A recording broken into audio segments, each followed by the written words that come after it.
নমস্কার সকলকে, tasty dishes by Ruma চ্যানেলে আপনাদের সকলকে স্বাগত জানাই। আজ আমি নতুন আলু দিয়ে চিকেন কষার রেসিপি শেয়ার করছি। আশা করি আপনাদের ভালো লাগবে। এর জন্য প্রথমে চিকেনটা ম্যারিনেট করে নেব। চিকেনে দিয়ে দেব লবণ, হলুদ, লঙ্কার গুঁড়ো এবং চিকেন মশলা, আর দেব 2 চামচের মতো টক দই।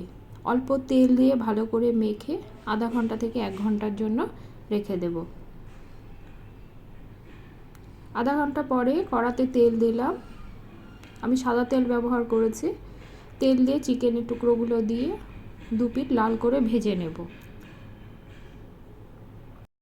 চিকেন কষা রান্নার সময় চিকেনটাকে যদি একটু ভেজে নেওয়া যায় তাহলে চিকেনের টেস্টটা আর একটু বেড়ে যায়।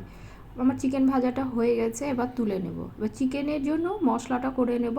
চিকেনের মশলাটার জন্য আমি নিয়েছি রসুন, আদা, 4-5টা কাঁচা লঙ্কা, একটা বড় টমেটো এবং কিছু কাজুটা আপনারা না চাইলে নাও দিতে পারেন। এবার কড়াতে তেল দিলাম। তেল দিয়ে তেজপাতা এবং গোটা গরম মশলা ফোড়ন দেব।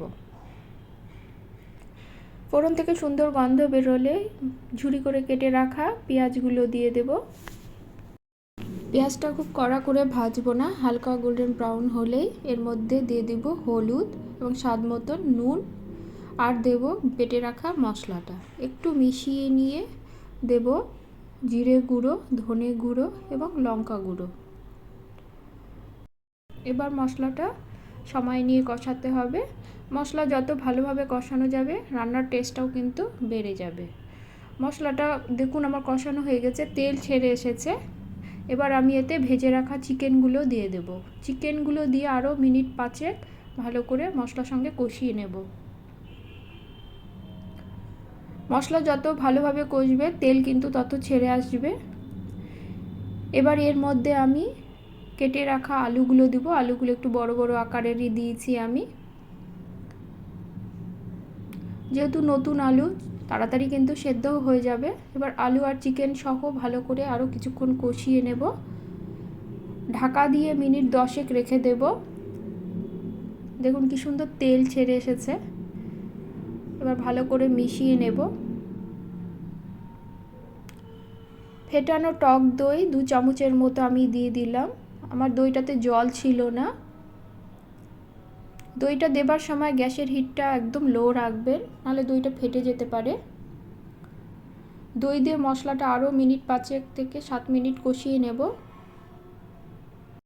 এবার এতে কিছু ধনেপাতা কুচি দেব। আমি আগেই দিয়ে থাকি, আপনারা চাইলে নামাবার আগেও দিতে পারেন। 2 থেকে 3 মিনিট আর একটু কষিয়ে নেব। এবার এতে জল দেব। আমি গরম জল ব্যবহার করেছি।